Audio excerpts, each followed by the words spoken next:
तो नमस्कार दोस्तों, स्वागत है आपके अपने इस चैनल में। तो यह केमिस्ट्री का कक्षा 12वीं का पहला वायरल पेपर है, तो इसको हम सॉल्यूशन करेंगे इस वीडियो में। तो वीडियो को लास्ट तक जरूर देखें।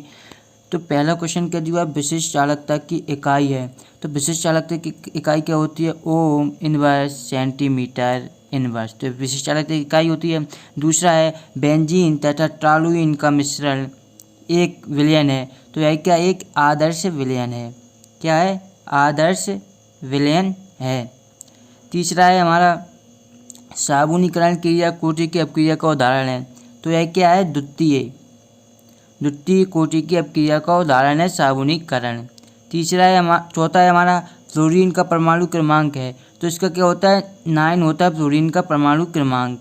चलिए पांचवा है अणु संख्या सदैव होती है। तो आपको पता होगा कि जो अणु संख्या होती है सदैव एक पूर्णांक होती है। क्या, पूर्णांक होती है। चलिए आगे बढ़ते हैं। इंग्लिश मीडियम वाले स्टूडेंटों के लिए दिया गया है फिल इन द ब्लैंक्स। तो आपको इनमें करेक्ट आंसर भर लीजिएगा। आंसर मैंने आपको बता दिए। चलिए आगे बढ़ते हैं। एक वाक्य में उत्तर लिखिए। तो अब हमें एक वाक्य में उत्तर लिखना है। तो पहला है कोलाइड कणों की गति को क्या कहते हैं। तो कोलाइड कणों की जो गति होती है उसे हम कहते हैं ब्राउनी गति। कोलाइड कणों की गति को हम ब्राउनी गति कहते हैं। दूसरा है हाइड्रोजन पर ऑक्साइड का फास्फोरिक अम्ल द्वारा अपघटन कौन से प्रकार का उत्प्रेरक कहलाता है। तो यह क्या है, ऋणात्मक। कौन सा, ऋणात्मक उत्प्रेरक कहलाता है। नेक्स्ट देखते हैं वायुमंडल में उपस्थित विषैली गैसों को अधिशोषित करने के लिए प्रयुक्त उपकरण का नाम है। तो उपयुक्त उपकरण का नाम क्या है, गैस मास्क। इसका राइट आंसर हो जाएगा। तो दोस्तों अगर आपने अभी तक वीडियो को लाइक नहीं किया तो वीडियो को लाइक कर दो और चैनल को सब्सक्राइब जरूर करें। चलिए नेक्स्ट देखते हैं। चौथा है डी ब्लॉक के तत्व को क्या कहते हैं। तो डी ब्लॉक के तत्व को हम कहते हैं संक्रमण तत्व। और पांचवा है 15वें समूह के तत्व को क्या कहते हैं। तो 15वें समूह के जो तत्व होते हैं उन्हें हम कहते हैं निकोजन। चलिए आगे बढ़ते हैं। इंग्लिश मीडियम वालों के लिए दिए गए हैं प्रश्न क्रमांक यहाँ पर देख लीजिए। चलिए अब देखते हैं। प्रत्येक वस्तुनिष्ठ में दिए गए विकल्पों में सही उत्तर लिखना है। तो हमें करेक्ट आंसर छांट कर लिखना है। तो क्या है, विद्युत का सर्वोत्तम सुचालक है हीरा, ग्रेफाइट, सिलिकॉन, ऑक्सीडाइज्ड कार्बन। तो ग्रेफाइट इसका राइट आंसर हो जाएगा। फिर है हमारा नेक्स्ट है हमारा, तो इंग्लिश मीडियम वालों के लिए दिया गया है यहाँ पर। तो इसका राइट आंसर क्या हो जाएगा, ग्रेफाइट।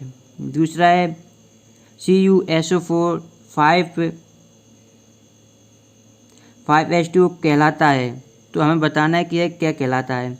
तो यह क्या कहलाता है, हमारा नीला कशिश कहलाता है। राइट आंसर भी हो जाएगा ब्लू विट्रॉल।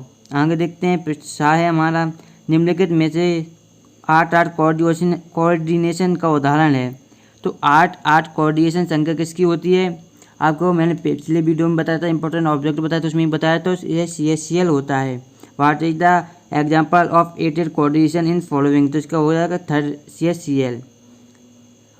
नेक्स्ट हमारा विटामिन B12 में कौन सी धातु उपस्थित है। तो इसका राइट आंसर सी हो जाएगा, कोबाल्ट। तो metal present in vitamin B12 is CO cobalt. Next आगे बढ़ते हैं। ये हमारा सूत्र C3H9N के संभव समावेशियों में प्राथमिक एमीन की संख्या है। तो प्राथमिक एमीन की संख्या कितनी होती है। इसका राइट आंसर हो जाएगा 1 2 3 या चौथे का ऑप्शन नहीं दिया, तो इसका राइट आंसर 2 हो जाएगा। तो यहाँ पर क्या पूछा गया है, possible number of primary amine isomers of formula C3H9N is. तो राइट आंसर 2 हो जाएगा।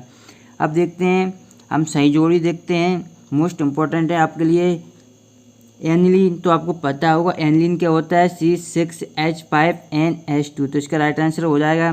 दूसरा है दूध। तो दूध क्या है, दूध एक पायस है, आपको पता ही होगा, NaCl। तो NaCl एक आयनिक क्रिस्टल है। और फ्रैंकल दोष किस में पाया जाता है, ZnS में पाया जाता है। और डाइहाइड्रोजोनियम लवण का सूत्र होता है C6H5N2Cl। चलिए आगे बढ़ते हैं। यहाँ पर आप देख लीजिए इंग्लिश मीडियम वाले स्टूडेंटों के लिए दिया गया है, मैंने इनको मैच कर दिया है, आप देख लीजिए। अब फिर प्रश्न है, प्रश्न क्रमांक 5 क्या है, अपक्रिया की कोटि से आप क्या अभिप्राय, निम्नलिखित अपक्रिया की कोटि बताइए। तो H2I2 2I की अपक्रिया कोटि बतानी है और 2N2O5 4NO2 की कोटि बनानी है।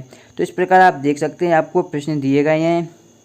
अपक्रिया की दर को प्रभावित करने वाले कारक 4 कारक पूछे हैं। फिर है कॉपर सल्फेट विलयन के निम्न से। तो दोस्तों अब आप पेपर को देख लीजिए किस प्रकार आपका आया है। कॉपर एवं लोहे के दो प्रमुख अयस्कों के नाम व सूत्र, अमोनियम निर्माण की हैबर विधि, तो मोस्ट इंपॉर्टेंट है अमोनियम निर्माण की हैबर विधि। लास्ट फास्फोरस तथा सफेद फास्फोरस गुणों की वेरी मोस्ट इंपॉर्टेंट है।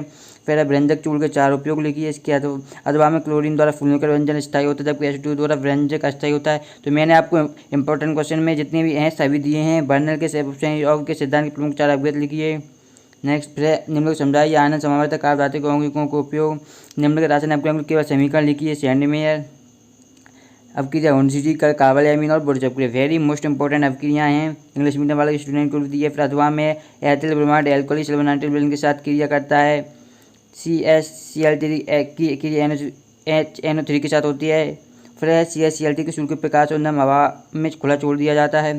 तो दोस्तों अगर इन सभी प्रश्नों का आपको सॉल्यूशन चाहिए तो आप कमेंट बॉक्स में बता सकते हैं, आपको सॉल्यूशन जरूर हम देंगे। अगर आपका अच्छा रिस्पॉन्स रहा फिनॉल और एल्कोहल में भेद कीजिए। कोई 4 ईथर की प्रयोगशाला विधि का कोई नामांकित बनाकर आपकी रिजल्ट बताइए। तो इस प्रकार आपको जो है वायरल पेपर इस प्रकार आया है। फार्मूला के 4 उपयोग लिखिए। निम्नलिखित रासायनिक क्रियाओं केवल समीकरण लिखिए, वेरी मोस्ट इंपॉर्टेंट है। पार्किन अपक्रिया, रोजनमुंड अपक्रिया मोस्ट इंपॉर्टेंट अपक्रिया हैं। फिर है कार्बोहाइड्रेट क्या होते हैं उनकी 2 काल लिखिए। विटामिन क्या होते हैं, विटामिन ए सी कमी से होने वाले रोग। निम्न के संक्षिप्त टिप्पणी लिखिए आचाचरक अपमार्जक। फिर निम्न पर टिप्पणी लिखिए अफीम कृत्रिम मधुरक। फिर संक्रमण धातुओं के संकुल और बनाने की प्रवृत्ति होती है क्यों, तो वेरी मोस्ट इंपॉर्टेंट दोनों हैं। लेंटिनाइड और एक्टिनाइड में 5 अंतर मैंने कहा था, वेरी मोस्ट इंपॉर्टेंट है ये प्रश्न। राहुल का नियम क्या व्याख्या कीजिए तो सीमा लिखिए, यह भी वेरी मोस्ट इंपॉर्टेंट है राहुल का नियम। प्राचलन कैसे करें, प्राचलन या प्राचल दाम को समझाइए। फिर यहाँ पर आपको दिया गया न्यूमेरिकल, तो मैंने कहा था न्यूमेरिकल तो पेपर में आना ही है, केमिस्ट्री के जरूर करके जाएँ। क्लोरास नियम क्या है इसके अनुप्रयोग लिखिए। संचालन की विरुद्ध रासायनिक क्रिया को समझाइए, तो मोस्ट इंपॉर्टेंट है।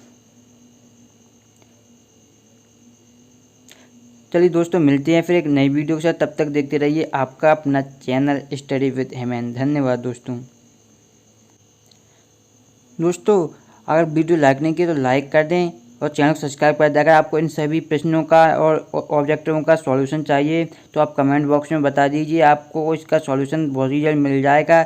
चलिए मिलते हैं एक नई वीडियो के साथ और बहुत ही इंपॉर्टेंट क्वेश्चनों के साथ, तब तक देखते रहिए आपका अपना चैनल। धन्यवाद।